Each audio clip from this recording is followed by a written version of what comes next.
आणि मग म्हणलं आता काहीतरी करूया. तर मी हे करायला निघालो सर. आम्ही एक अशी शाळा उभी करायला निघालोय की ज्याच्यामध्ये कोणत्याच विद्यार्थ्याला जात नसतं, त्याला धर्म पण नसतं. त्या शाळेत तुमचा विद्यार्थ्याला ॲडमिशन घेताना त्याला भारतीयत्व प्रमाणपत्र काढून आणावं लागेल, म्हणजे त्याच्या सगळ्या डॉक्युमेंटवरली जात निघून जाईल. ही तुमच्या बाजूची प्रोसेस झाली. त्याच्या मेंदूतली कशी काढायची आमचे शिक्षक बघतील. तुमच्या बाजूनं तुम्ही त्या शाळेला एक वीट लावायला यायची. आपलं कॉन्ट्रीब्युशन समाजासाठी बाबासाहेबांना सांगितलेला पे बॅक टू सोसायटीच्या नावावरती एक ईट लावायला यायची आणि हाताला एक विद्यार्थी धरून गोरगरीब घरातला घेऊन यायचा तिथं शाळेत घालायला. तुम्ही केजीचं पोरगा आणून टाका आणि त्याची पीजी कंप्लीट झाल्यानंतर घरी घेऊन जा. त्याला कपडाही घेऊन देऊ नका. आणि हे सगळं 1 रुपया फी न घेताना सुद्धा करायचं. 1 रुपया सुद्धा फी कोणत्या विद्यार्थ्याकडून घेतली जाणार नाही. स्पोर्ट्सवाले तुम्ही सगळे स्पोर्टवाले बरोबर. स्पोर्टला तुम्हाला काय खेळायचं खेळा, तुम्ही ग्राउंड मोकळे तुम्ही करा. फक्त तुम्हाला काय करायचंय, फक्त नाव कमवा, तुमचं पोटेन्शियल सिद्ध करा. याच्यासाठी ती शाळा बनवली जाणार आहे. तुम्ही आर्टिस्ट विद्यार्थी घडवणार. तुम्हाला अभिनयात रस आहे, अभिनेते घडवायचे. तुम्हाला राजकारणात रस आहे, प्रॉपर राजकीय शिक्षणच दिलं जाणार. पे बॅक टू सोसायटी, समाजाचं समाजाला परत द्या, ही फक्त घोषणा नाहीये, तर ती निभवायची जबाबदारी ती खरी चळवळ आजच्या काळातली. नोकरदार वर्ग झोपलेला आहे, गव्हर्नमेंटचे अधिकारी झोपलेले आहेत, कुणाला तुमचं काही घेणं देणं नाही. जसं आपलं खाली बोलणं झालं, इथं कुणाला कोणाशी देणं घेणं नाहीये. म्हणून आपल्याला पुढे यावं लागेल. बाबासाहेब गेल्यानंतर 70 वर्ष झाले तरी आपला समाज जिथल्या तिथंच खितपत पडलेला आहे. आपण काहीच प्रगती केलेली नाहीये. डोळे झाकून 10 मिनिटं जरी विचार केला ना, तर एक काम आपल्याला असं ठोस दिसत नाही की जे आपण समाजासाठी झालंय केलंय आणि त्यातनं कुणाचा तरी फायदा झालाय. आपण गावोगावी विहार बांधून बुद्धाच्या मूर्त्या बसून शांततेचा संदेश दिला, पण एवढे शांत झालो की आपण विसरलो की आपली बंडखोरीची चळवळ, ही चळवळ बंडखोरीची. तर मी स्वतः बिरजा शिवाजीराव पेठारे गेली 13 वर्ष या आंबेडकरी चळवळीमध्ये विद्रोही कवी लेखक म्हणून काम करत होतो.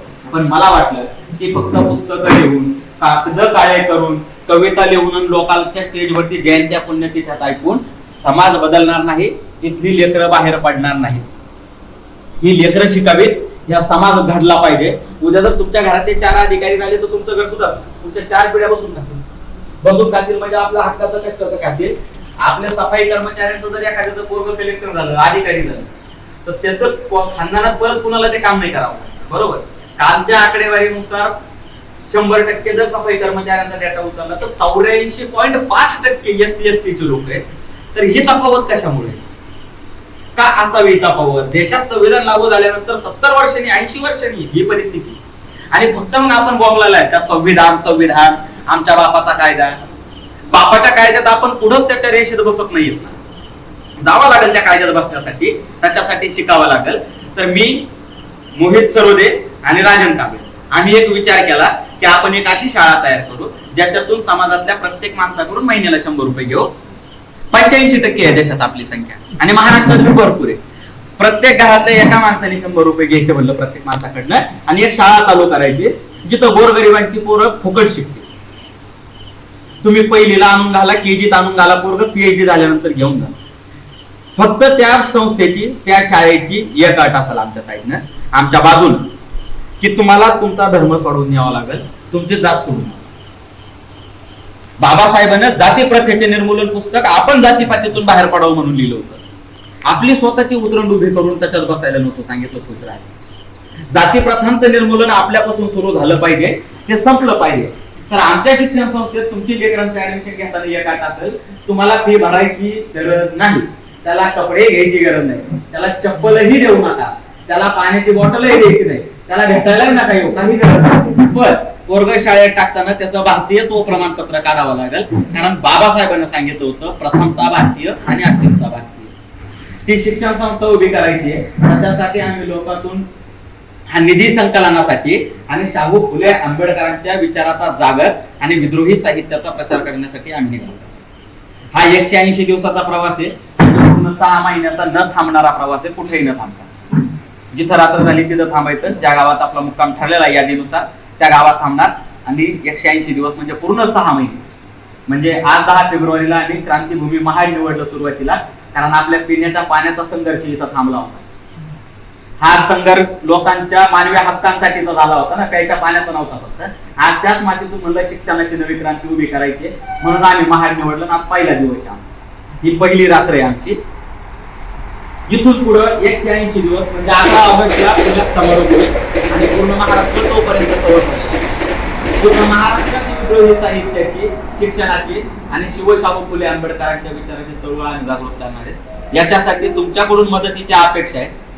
आम्ही सांगणार नाही आम्हाला काय पाहिजे, तुम्हाला जे वाटेल ते या शिक्षण संस्थेसाठी आणि या यात्रेसाठी. आम्ही कुणाकडे कोणत्या राजकीय पक्षाचे हस्तक म्हणून नाहीये. आम्हाला कोणत्या राजकीय पक्षाचा सपोर्ट नाही. 4, 5, 15 ऑफर येऊन गेल्या चांगल्या चांगल्या, तो म्हणलं नाही. आम्हाला आंबेडकर सांगायला खेड्यागावात जावं लागेल, दलित वस्त्यात जावं लागेल. तुम्ही स्पॉन्सर केलं ना तर चांगले बुटा घेऊन जातात. मग ते आमच्या नाल्यात, आमच्या गल्लीतून वाहणाऱ्या नाल्यात भेटले की मग ते चांगलं वाटणार नाही तुम्हाला. आम्हाला तिथंच जावं लागणार आहे. आमचा बाबासाहेब आमच्या आया बहिणींनी पदराला बाजू ठेवला होता ना आज आपण जेली, तेवढाच बाबासाहेब घराघरात शिल्लक आहे आणि मी तेवढाच बाबासाहेब तुमच्याकडून गोळा करायला. कारण मला हे तुम्ही थमाथमाने करून कणकण करून बाबासाहेब गोळा करून न्यायचं, त्या शाळेत ठेवायचं आणि मग तिथून पुतळ्यातला बाबासाहेब पुस्तकात आणीन आणि मग लेकराच्या मस्तकात फिरून हा नवीन समाज भावासाठी आम्ही निघालेलो.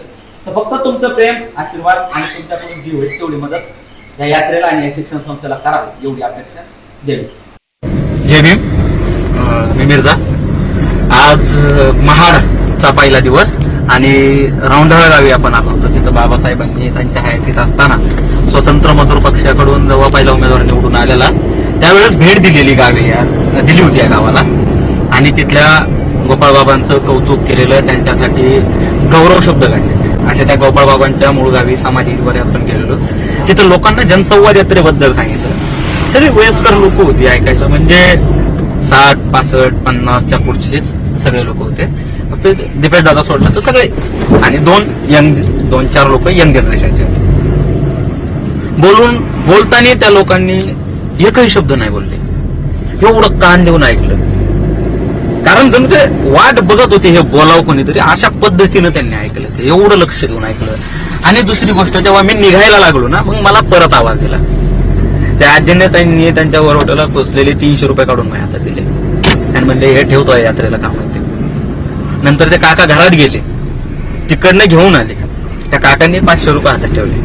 नंतर एका काकांनी 100 ठेवले आणि मग निघताना एक जंगम समाजाचे काका माझ्या बाजूला आले गाडीजवळ आणि मला म्हणजे गरीब शेतकरी मी, पण मला वाटतं सगळ्यांचं भलं व्हावं म्हणून हे 100 रुपये माझ्याकडे. मदत किती मोठी आहे, सहकार्य किती मोठे आहे, याने तुमचं लहानपण मोठेपण नाही ठरत. ते ठरतं फक्त आपण किती जागृत येतं ना आपल्याला या समाजाचा किंवा जो माणूस काहीतरी करायला निघालोय त्या माणसाचा कळवळा आहे का, आपल्याला काळजी आहे का, पे बॅक टू सोसायटी खरंच आपण जगतोय का. जय भीम.